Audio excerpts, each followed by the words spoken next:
Ginisa sa Senado ang Bureau of Immigration dahil sa kulang pa ring report nito tungkol sa pagtakas ni Alice Guo nung nakaraang taon. Naungkat din sa pagdinig ang tila pabayang deportasyon sa ilang inarestong Chino sa bansa at hindi malinaw na kinaroroonan ni dating presidential spokesperson Harry Roque. Nakatutok si Mav Gonzalez. Kalahating taon na ang lumipas mula nang maaresto si dating Bamban Mayor Alice Guo sa Indonesia. Pero wala pa rin kumpletong report ang Bureau of Immigration kung paano siya nakalabas ng bansa. Kaya hindi na itago ni Senador Risa Hontiveros ang inis sa pagdinig ng Senate Subcommittee on Justice kanina. Can you imagine the frustration na dapat by now nalalaman natin? Very regrettable po. We will submit compliance report to your office, Madam Chair, but I'm sorry, but as of this time, we don't have any information kung saang ports or subports nakatakas sila Guo siblings. Paliwanag ng BI, sinulatan nila ang kanilang counterpart sa mga bansang napaulat na dinaanan ni Guo pero impormal nilang sinabi na wala silang impormasyon tungkol doon. Ang National Intelligence Coordinating Agency o NICA naimapa na ang posibleng ruta ni Guo paglabas ng Pilipinas. Una raw pumunta si Guo sa Kota Kinabalu, Malaysia. As to the question of how Alice Guo was able to leave the Philippines, ito po yung gaps na tinitingnan pa rin namin. Posible raw na ang exit point ni Guo ay sa southern backdoor, malapit sa Tawi-Tawi. Sa isang pahayag, sinabi ni Immigration Commissioner Joel Viado na base sa inisyal na investigasyon, walang ebidensya na may tauhan ng BI na tumulong sa pagtakas ni Guo.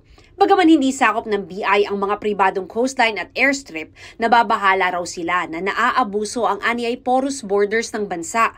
Sinita rin ni Hontiveros ang ginagawang deportasyon ng BI sa mga Chinese national dahil hindi raw nakakarating sa China ang iba, kabilang ang tatlong umanay pogo bosses na sina Liu Xun, Kong Xiangryu at Wang Xiangle.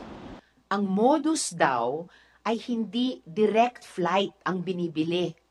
Tapos, sa layover, naglalaho na parang bula ang mga bosses sa kanilang transit destination. They never arrived in China. I'm making that off record. Sa pagkakatanda ng BI, may layover nga ang flight ng tatlo sa Hong Kong. Tanong ni Hontiveros, bakit kasi nagbubuk ng flight na may layover at hindi idiretso pa uwi ng bansa nila ang mga dinedeport? There's a clamor to deport yung mga nauhuli the soonest at the fastest time.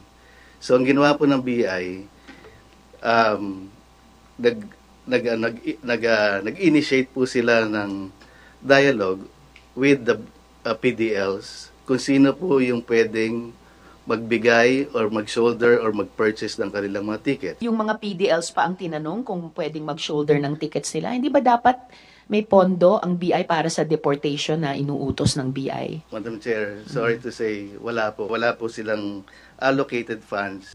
Dagdag ng BI, walang ipinaabot sa kanila ang Chinese Embassy na may kaso ang tatlo. Once they are declared fugitive, we make sure that they are either escorted or alam ng kanilang embassy yung prior knowledge ng embassy yung pag-deport sa kanila.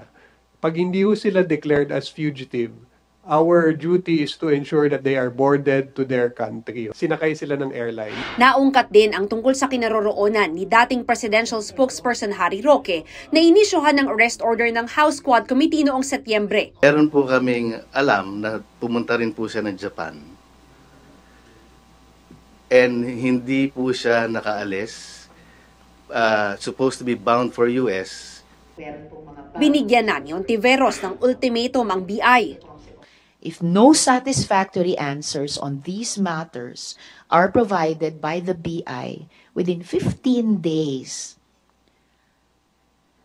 as designated chair of this subcommittee of the Committee on Justice, I will call for a revamp of the BI in the committee report of this subcommittee.